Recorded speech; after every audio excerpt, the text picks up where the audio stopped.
మన power star Pawan Kalyan గారు రీసెంట్‌గా 'హరిహర వీరమల్లు' మూవీ అయితే తీశారు. ఆ మూవీ డివైడ్ టాక్ వచ్చినా సరే కొద్దిగా కలెక్షన్‌లు అయితే వసూలు చేసింది. అయితే ఇప్పుడు ఇండియాలో బీభత్సంగా ఎదురు చూస్తున్న సినిమా ఏంటంటే Pawan Kalyan 'OG' movie. 'OG' movie గురించి ఒక లీక్ స్టోరీ అయితే బయటకొచ్చింది. అంటే ఆ మూవీ నుండే ఈ స్టోరీ అయితే లీక్ అయింది. అసలు ఏంటి అనేది డీటెయిల్‌గా అయితే మాట్లాడుకుందాం. ఫస్ట్ ఆఫ్ ఆల్ భయ్యా ఈ మూవీ స్టోరీ చూస్తున్నప్పుడు అనమాట నాకు గూస్ బంప్స్ వచ్చాయి. ఆ రకంగా ఈ మూవీ అయితే ఉండబోతుందా అని నేనైతే షాక్ అయిపోయా. ఇక విషయానికి వస్తే భయ్యా పవర్ స్టార్ పవన్ కళ్యాణ్ గారు ఒక ప్లేస్‌లో అయితే ఉంటారంట. అయితే పనికి ముంబై అయితే వెళ్తారు. ముంబై బ్యాక్‌డ్రాప్‌లోనే ఈ మూవీ స్టోరీ ప్లాట్ మొత్తం ఉండబోతుందంట. ఆ రకంగా మన పవర్ స్టార్ పవన్ కళ్యాణ్ గారు ముంబై సిటీకి అయితే వెళ్తాడు. ముంబై సిటీలో అనమాట చాలా దారుణాలు అయితే జరుగుతూ ఉంటాయి. మన పవర్ స్టార్ పవన్ కళ్యాణ్ గారికి కొద్దిగా మార్షల్ ఆర్ట్ అనమాట బీభత్సంగా అయితే వచ్చు. అయితే అక్కడ జనాలనమాట రౌడీలు బీభత్సంగా కొడుతూ ఉంటారు. దాని కారణంగా మన పవర్ స్టార్ పవన్ కళ్యాణ్ గారు ఆ రౌడీలని చితకబాదుతాడు. ఈ రకంగా మన పవర్ స్టార్ పవన్ కళ్యాణ్ గారు కొట్టడం చూసి జనాలనమాట తన వెనకాల ఆర్మీలో అయితే నిలుస్తారు పవర్ స్టార్ పవన్ కళ్యాణ్ గారి వెనకాల. అయితే ఆ రకంగా ఉంది. అయితే అలా అలా మన పవర్ స్టార్ పవన్ కళ్యాణ్ గారు ఒక స్టెప్ నుండి ఇంకో స్టెప్, ఇంకో స్టెప్ నుండి ఇంకో స్టెప్ ఇలా పెద్ద స్టెప్ అయితే పెద్ద గ్యాంగ్‌స్టర్ అయితే మారిపోతాడు. ఈ క్రమంలో మన పవర్ స్టార్ పవన్ కళ్యాణ్ గారు కుటుంబం అయితే కోల్పోతాడు. అలా ఎందుకంటే రౌడీలే చంపేస్తారు. ఆ తర్వాత పవర్ స్టార్ పవన్ కళ్యాణ్ గారు అజ్ఞాతవాసానికి అయితే వెళ్ళిపోతారంట. అజ్ఞాతవాసంలో 10 సంవత్సరాల దాకా అయితే బయటకు రారంట. ఆ రకంగా 10 సంవత్సరాల తర్వాత రావడానికి ఒక పెద్ద రీజన్ అయితే ఉంటుందంట. ఆ రీజన్ కారణంగా బయటకు వచ్చి మళ్ళీ ముంబై సిటీని అయితే వెళ్తాడంట.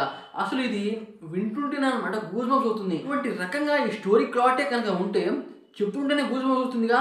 థియేటర్‌లో చూస్తే అరుపులు, కేకలు అని క్లియర్‌గా చెప్పొచ్చు. అది కాకుండా ఈ మూవీ మ్యూజిక్ డైరెక్టర్‌గా తమన్ అయితే ఉన్నారు. తమన్ అయితే సెకండ్ సాంగ్ ప్రిపేర్ చేస్తున్నాడంట. సాంగ్ 'ఓజిస్ గంభీర' విధ్వంసం క్రియేట్ చేసింది. ఆ లెక్కన చూసినట్టయితే సెకండ్ సాంగ్ కూడా ఇంకో రేంజ్‌లో అయితే ఉంటుందంట. అయితే సెకండ్ సాంగ్ వచ్చి లవ్ సాంగ్. లవ్ అంటే కొద్దిగా రొమాంటిక్‌గా ఉండే సాంగ్‌ని ప్రిపేర్ చేస్తున్నాడంట. సెకండ్ సాంగ్ అయితే ఇప్పుడే రాదు. కాకపోతే 2 మంత్స్ తర్వాత వస్తుంది. అయితే ఈ మూవీ నుండి గ్లిమ్ వీడియో వచ్చే అవకాశాలు అయితే ఉన్నాయంట. దాన్నైతే ప్రిపేర్ చేస్తున్నారంట. ఈ మూవీ షూటింగ్ మొత్తం కంప్లీట్ అయిపోయింది. ఇప్పుడే అనమాట ఈ మూవీ దాదాపు ప్రీ రిలీజ్ బిజినెస్‌లోనే 300 కోట్ల దాకా అయితే చేరింది. నిజంగానే పవన్ కళ్యాణ్ కెరియర్‌లో పెద్ద రికార్డ్, పెద్ద బిజినెస్ అని క్లియర్‌గా చెప్పొచ్చు. అసలు ముంబై బ్యాక్‌డ్రాప్‌లో ఈ మూవీ వస్తుందంటే ముంబై బ్యాక్‌డ్రాప్‌లో చాలా సినిమాలు అయితే వచ్చేవియా. ఆ సినిమాలు దాదాపు హిట్ అయ్యాయి. మనం చూస్తూనే ఉంటాం. కానీ ఈ మూవీ మాత్రం ఇంకో రేంజ్‌లో అయితే ఉండబోతుంది. అదే కాకుండా మన పవర్ స్టార్ పవన్ గారు ఈ మూవీలో తన టాలెంట్ మొత్తం చూపిస్తాడంట. చూడాలి మరి ఈ మూవీ ఏ రకంగా ఉంటుందో. అదే కాకుండా డైరెక్టర్ సుజిత్. సుజిత్ గురించి ఏం చెప్పాలి భయ్యా. అసలు 'సాహో' మూవీ తీశాడు. విధ్వంసం క్రియేట్ చేసింది. 400 కోట్లు కొట్టి చూపించింది. మన దగ్గర ఆడలేదు. కానీ బాలీవుడ్‌లో బీభత్సంగా ఆడింది. అలాంటి డైరెక్టర్ ఈసారి వరల్డ్ వైడ్‌గా బీభత్సంగా ఆడాలని మంచిగా ప్రిపేర్ చేస్తాడు ఒక మూవీని. చూడాలి మరి వీళ్ళ ముగ్గురు కాంబినేషన్‌లో ఈ మూవీ అయితే వస్తుంది. ఈ మూవీ అయితే విధ్వంసం క్రియేట్ చేస్తుంది. అదే కాకుండా రీసెంట్‌గా 'రుక్మిణి వసంత' ఫస్ట్ పోస్టర్ అయితే వచ్చింది. అరాచకం ఉంది. ఆవిడ ఈ మూవీలో ఉన్నారు అంటే తమిళ్ నుండి కూడా ఎంతో అంత క్రేజ్ అయితే ఉంటుంది. ఈ మూవీ అయితే బీభత్సం క్రియేట్ చేస్తుంది నేనైతే అనుకున్నా.